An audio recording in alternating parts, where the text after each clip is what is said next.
Everyone likes a good infinity cube, but they look like they would be hard to make. My goal for this video is to show you step by step how to make one.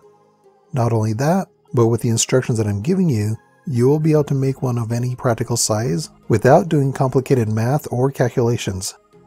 I'm also doing this without a 3D printer, and I'm not doing any kind of programming. For this project, I'm using RGBW LEDs that are close together. You don't have to use the same LEDs or dimensions that I'm using. I will be showing you how to find the measurements you need for your design as we go along. Just make sure you know what voltage and connections your LEDs use.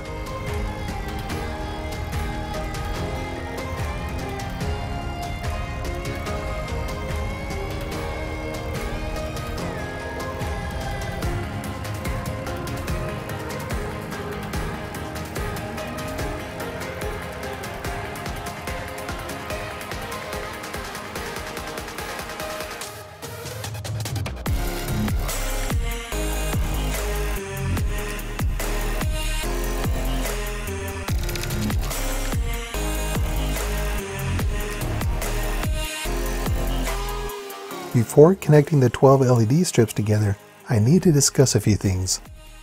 The first thing I need to discuss is the LED strips themselves. As you can see, they are flexible. You need to do something to stiffen them up. While I was filming this project, I didn't do anything about this until the very end. Even then, I forgot to film the process. Here, I'm adding some hot melt glue to the strips. You could also add something to this, like a wooden skewer. Next, we have the layout. This is the most complicated part of the project, but I have this diagram to follow to make it easier. I numbered all of the strips, and the arrows in the diagram match the flow of the data. The green lines show the actual data wire connections I made between each strip. 3 of the strips have a longer wire to bring the data back. It's important to remember that the data needs to go through all of the strips in a single, continuous path following the arrows. I made this jig to help me hold and align the LED strips as I solder them together. It's easy to make, and I'll have a video on my second channel showing how I made this. When you tape the LED strips to the jig, pay attention to the arrows on the front of the strips. These arrows show the direction of the data flow through the strips, and different corners will be configured differently.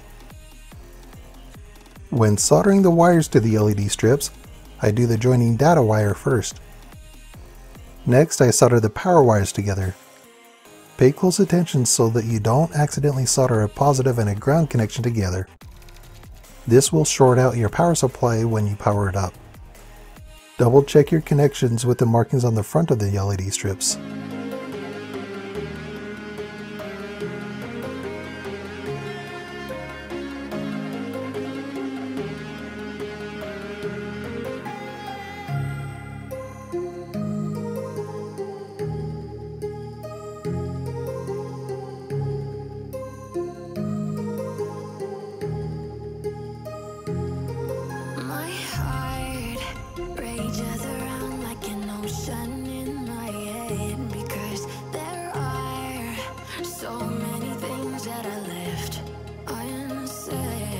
As you finish soldering each corner, it's helpful to give them support while you're working on the other corners.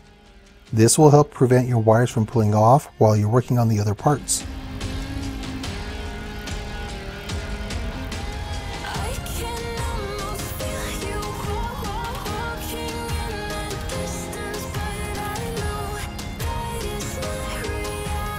I have some wires soldered to the beginning of the first strip in the sequence.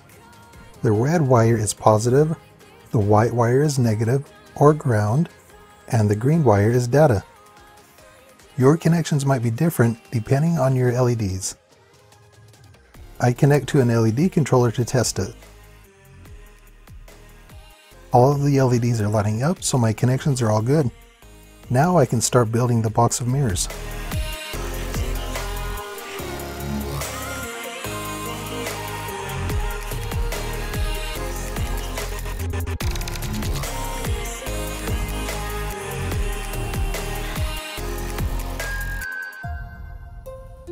When cutting your glass or plastic for the mirror, do not cut it into a square. This first size we are measuring will be the first size to cut. The next size will be a little bit bigger. I will show you how to find that size later. I only marked one sheet of plastic, then I taped it to 5 others and cut all 6 at the same time using a jigsaw. Now I have 6 rectangular pieces. To find the next measurement to cut, assemble these pieces together into a box, but with the long ends sticking beyond the cube. Here's an animation that shows the process.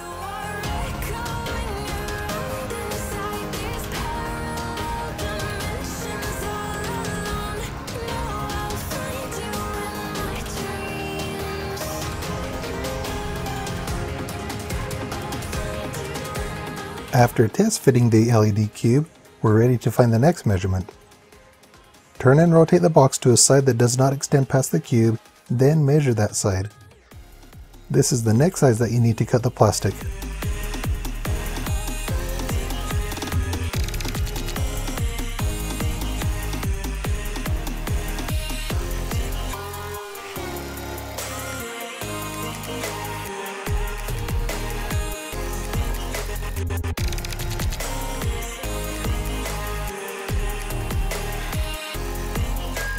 Now that the pieces are all cut, let's add the semi-transparent mirror film. You want each piece of film to be a little bit bigger than the plastic. When applying the film, it's important to have a dust-free work area. Static from the film can attract the dust and affect the final result.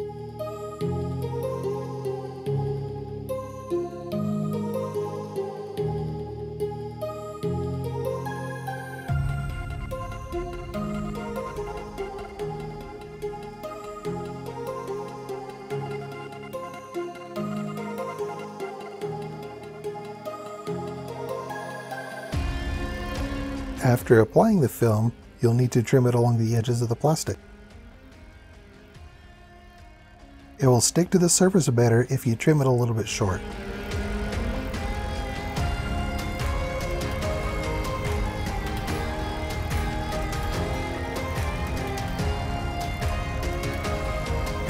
When making the frame for the box, you could make it like I did in my first Infinity Cube video.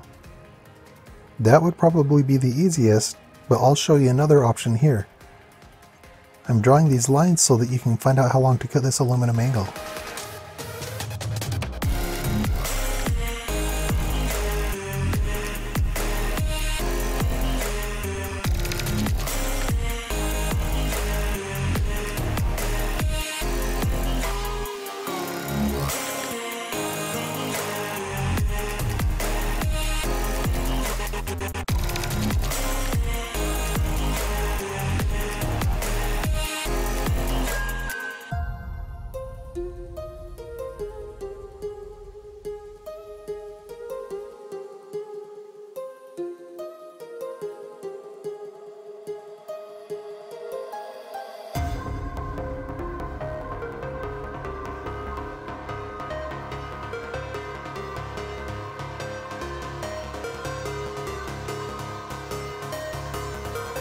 I'm putting these corner guards on the corners of the frame.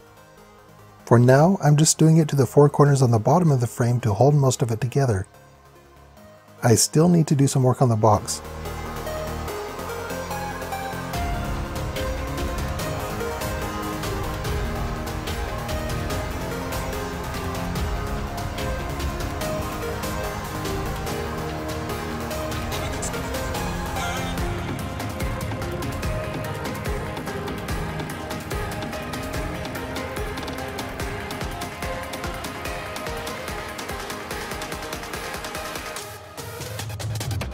These wires that bring power and data into the LED strips need an opening in the box and the frame. To ensure that the hole in the box is still hidden by the frame, I use a piece of the frame to mark the box. The hole will be above this line. Next, I mark halfway so that the hole will be in the middle of the box.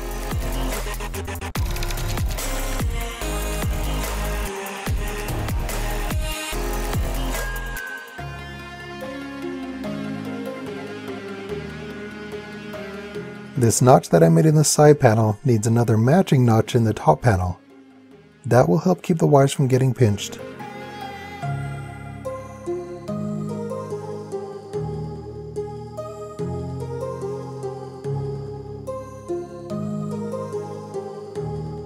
I'm using this step bit to clean up the hole I just drilled in the frame for the wires. I'm using it with a screwdriver handle that I modified in a previous video.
One last test before I finish sealing it up.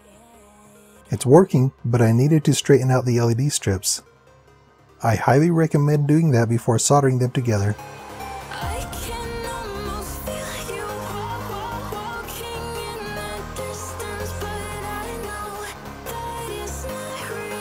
Now it's finished and working. If you use actual 2A mirrors instead of the stick-on mirror film like I did, your infinity effect will work out much better and look more crisp. You could also use an Arduino or Raspberry Pi for programming the light patterns, but commercial LED controllers like the one I'm using here have many pattern options to choose from. Just make sure you get a controller and power supply that will work with your choice of lights. I'm going to be using this infinity cube in an upcoming video project, so watch for that video. And if you have any tips or suggestions, or any projects that you would like to see me build, please share your thoughts in the comments. Thank you for watching.